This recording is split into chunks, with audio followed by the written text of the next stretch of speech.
Hi, and welcome to the X22 Report Spotlight. My name is Dave, and today we have an interview with David Stockman. Now, prior to the interview, Skype did an update, and during the interview, David Stockman seemed very clear. I didn't hear any ticks or pops or anything like that, but when I listened to the recording, I'm hearing ticks and pops. So something must have gone wrong with the connection between the recorder and the update with Skype. So I cleaned up the ticks and pops as best I possibly can. You can make out David Stockman. He is very clear in what he is saying. So here is the interview with David Stockman. Hi, and welcome to the X22 Report Spotlight. Today we have David Stockman. David is a former Reagan White House budget director. David is a New York Times bestseller author, and his latest book is The Great Deformation, The Corruption of Capitalism in America. He's the creator and owner of the website David Stockman's Contra Corner. That's davidstockmanscontracorner.com. And I am very happy to have him here on the X22 Report Spotlight. Welcome, David. Glad to be with you. Look forward to the conversation. Yes. Now, we started out this year back in January, and this is when the president came out with his State of the Union, and he was telling us that the economy is absolutely fine. We're recovering. Everything's perfect. And the market went down, and then all of a sudden things started to improve. And when I say improve, when you look at the stock market, it looks like things are improving. But when you look at other economic indicators, GDP, unemployment, the real unemployment, and retail, housing, bonds, we see a completely different picture. When you look at the economy at this point, because a lot of people are scratching their heads wondering what happened here? Why is the stock market all of a sudden bouncing back a little bit, and why are we at this point? Yeah, those are all good questions. First, I think it was just a dead cat bounce, and now they've buried the cat for all practical purposes. You expect these in the process of a topping formation and the arrival of a bear market. I think we're in one because the world economy is in very bad shape. We're at the end of a 20-year credit bubble that has basically inflated the world economy beyond any sustainable level. We're now dealing with the aftermath, the day of reckoning, if you will. I think we're going to have a huge deflation for years to come. The peak of GDP level has been achieved. Corporate profits are going to be under enormous pressure everywhere. They're already down substantially. That's why I call this a dead cat bounce. So we just finished the fourth quarter. Everybody has reported now. GAAP profits, which are the real profits that you don't go to jail for if you report to the SEC, came in at $86.50 a share. That's down 18.5% from the peak, which was achieved in the 12 months ending in September 2014.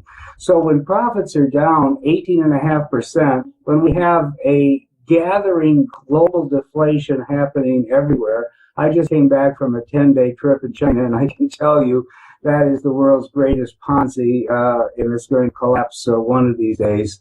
There is no reason why the market should be even near these levels. The idea that because interest rates are low, therefore we should have abnormally high PEs or capitalization rate multiples, I think is absurd. The reason that interest rates are low is that we're heading into a great global deflation, the morning after this huge credit inflation.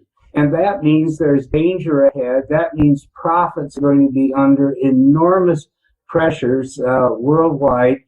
And therefore, we probably should be valuing the stock market at an average or below average multiple, not at the absurdly high level it's at today. I'll just finish with this point. At the price that the S&P is at this moment, the market's trading 24 times trailing GAAP earnings. That is way, over the top. That is in what I would call the nosebleed section of history. So put all of those things together, and I think you have a market that's waiting to roll over, and you have a market that's ignoring the reality that we have not had any kind of sustainable recovery except on Wall Street. Main Street is struggling, and I think that's maybe the issue we want to talk about further. Now, do you see, I mean, bubbles, maybe in real estate, in student loans, in the auto industry? Do you see any of this? Yeah, I think we have bubbles everywhere. The biggest bubble in the world is the global bond market. Central banks everywhere have driven yields so low that we now have the odd situation that traders are buying bonds for appreciation and stocks for yield. That's upside down. If you look at the world market today, there's 7 trillion of sovereign debt trading at negative yields. The Japanese bond market is probably the best case in point. Everything out to 10 years is trading at a negative yield. Now, Japan is a retirement colony verging on bankruptcy. It has, public debt equal, as people probably know, 240% of GDP, impossible to sustain or to finance. And yet the bond yield this morning on the 10-year Japanese bond is negative 10%. Now, how do you explain that? You can say the world has gone mad, it's irrational, and in some sense that's correct in the long run, but in the short run it means that traders are buying the Japanese bond because they know the Bank of Japan is buying everything in sight, and yields will continue to drop marginally, prices will rise marginally. They're buying these bonds on repo, 95 cents on the dollar is borrowed, and so there's a trade.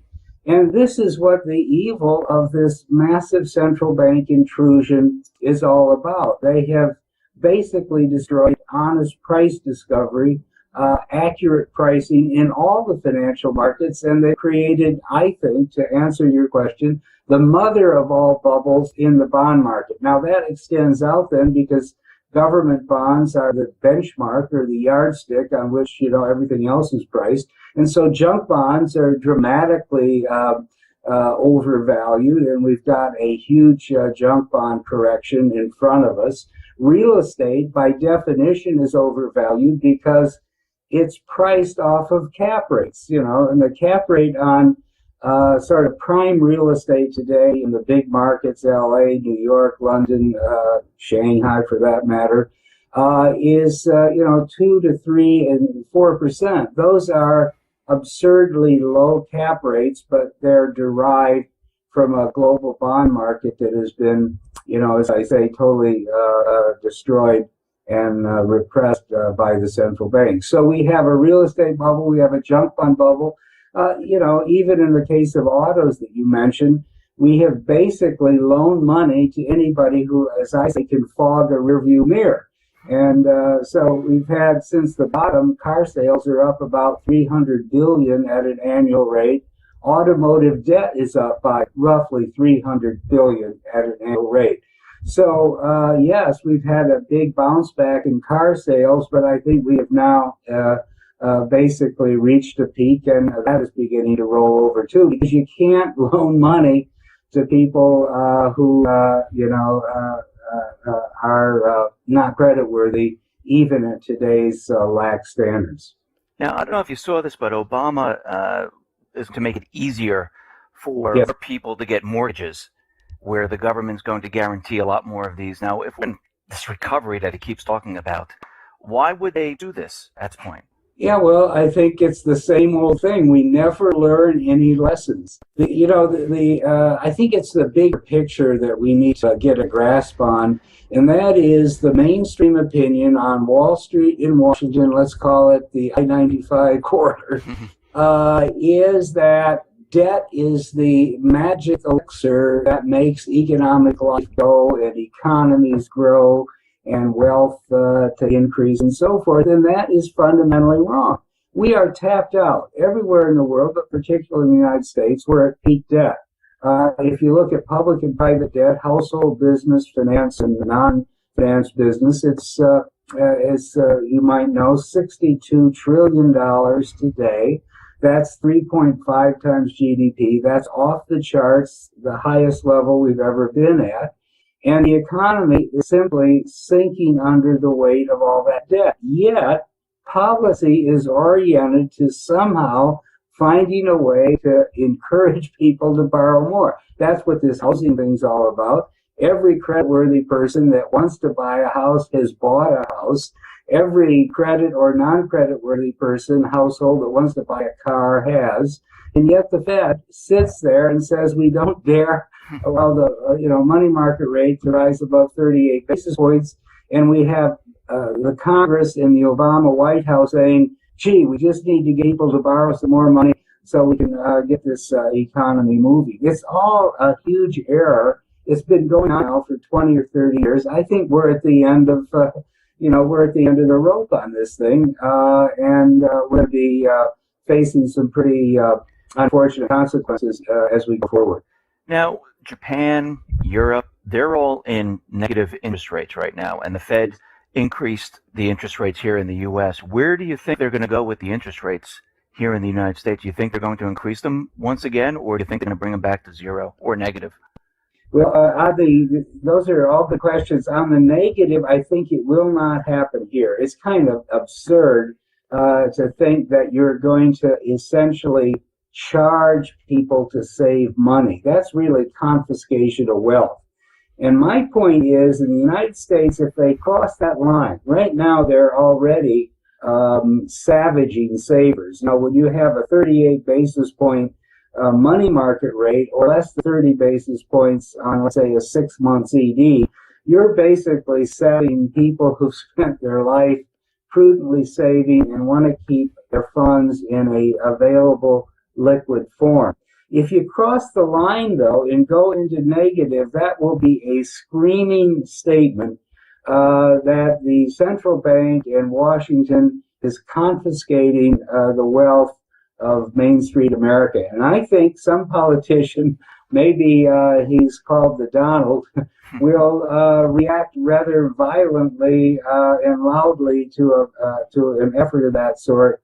And we will finally get this issue on the table. You know, if the Congress were actually to legislate, and this is a huge redistribution of wealth from savers, tens of millions of savers, to the banking system of Wall Street, essentially, because it's Wall Street that borrows the overnight money in order to engage in the carry trade. But it's a massive redistribution of wealth to the 1%. And if you put that on the floor of the House or Senate for a vote, it would be shouted, with great disdain and anger. But the central bank does it because somehow they have attained this massive discretionary power. If they try to go to negative interest rates, I think they're going to finally incite the public, wake up the public, let's put it that way. The torches and pitchforks will come out and we'll have the issue joined. Now, whether they, cut interest rates back to 12 basis points from 38 or wherever they're averaging today, I don't think makes any difference. But I do believe the Fed is basically run by clueless Keynesians who are living in a time warp, a 1960s world that no longer exists. And the idea that they can manage the GDP to the 10th of a basis point or the inflation in a global economy, a massive trade that exists, a massive capital and money flows that exist, I think it's just complete nonsense. And we're basically disabling capitalism. Part of capitalism is the financial markets. That's how we grow, when capital is allocated efficiently, when people are rewarded for true investment and savings. That capital market now has been totally destroyed. It's been turned into a casino. Stock prices aren't real. They're just traders and robo machines chasing the latest pronouncement of the Fed. Bond prices can't be real. It can't be true that the feckless governments of the world are entitled to borrow at negative 10 or 30 or 50 basis points. So if you think about it, you realize that capitalism, which is the source of the prosperity that we've had, has been disabled because at the very center, the financial markets, we have this massive central bank intrusion. Can the central bank keep the economy going the way it is, or do you think, or are we in a recession, or do you think we're heading to a recession/depression? Yes, I think we're heading to a sustained recession of a different type. I call it a deflationary recession. I don't think it's going to be some kind of V like we've had in the past. I think we're just kind of grinding the economy to a halt because there's too much debt, too little investment, too much, government welfare and handouts, too much regulatory and tax interference. The whole supply side of the economy is being punished, and basically people are being rewarded for speculation. And wealth has never been permanently created by speculation. You can get bubbles, you can get temporary highs, but you can't get permanent wealth by speculating, leverage speculation, which is essentially what we have today. Is this depression that we're heading into, is this going to be like 1929, 2008, or is it going to be better or worse? Where do you see this heading? I think it's something different. I guess maybe that is a satisfying answer, but we're in a place we've never been before. We have never had central banks take their balance sheets in 20 years from about 2 trillion in 1995 to 21 trillion today. Never happened.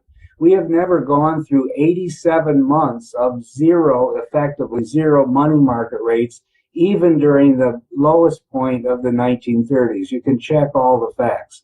So as a result, also, we've never had a credit bubble in the world economy, anything close to what we've had. There's now 225 trillion of debt, if you can imagine a number that big on the world economy.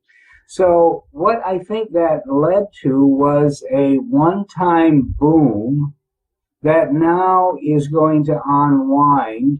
And that's why we've had the commodity collapse. That's why we've had so much excess investment. We call it malinvestment, which means there's going to be a huge extended depression in capital spending. Capital spending is the lead element of an expanding economy. When capital spending is as negative as it is in energy and materials and industrials and shipping, and I could go on, you're going to have an economy that will basically be struggling at the flat line or even drifting negative. And it will go on for years. And then there will be a great reset of valuation in the financial markets. The markets are pricing, as I said today, at 24 times trailing earnings. It's kind of crazy. But the markets are pricing earnings as if the world economy is going to bound along like it always has, or somehow, enter this thing called escape velocity and start growing again at a heady rate. Not true. The world economy, I think, is stopped growing and is going to be in a great twilight zone for years to come. And then, as this becomes more apparent and earnings do not recover, the traders are going to lose confidence in the central banks, and we're going to get a re-rating downward of multiples. Now, let's just say that the appropriate multiple is 15 times trailing or current earnings. That wouldn't be crazy by historical standards. That would mean S&P 500 at 1,300, not where it is at the moment, 2050 plus or minus. That is a huge step down from where we are today. I think that's maybe a measure of the magnitude of the correction that could lie ahead. David Stockman, thank you very much for being on the X22 Report Spotlight. Once again, how can people see your work? I think the main way is through my daily blog. It's called David Stockman's Contra Corner.